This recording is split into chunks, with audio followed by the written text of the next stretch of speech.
Hello, Sam here. And these items here were sent to me for review. They are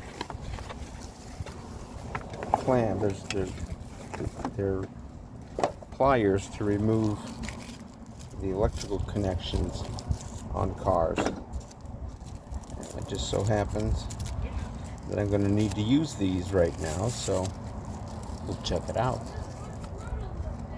On that connector there on the side, and just pull that thing off. We got some big winds coming here. There we go. Worked perfect.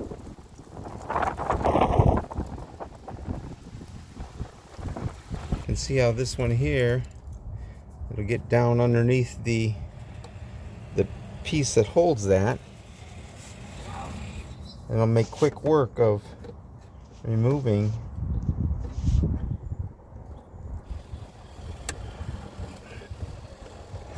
that clamp.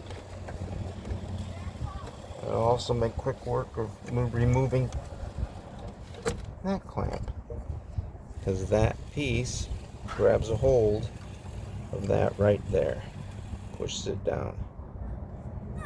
Works very well. I thank you very much for sending them out, and I do hope that you decide to purchase them.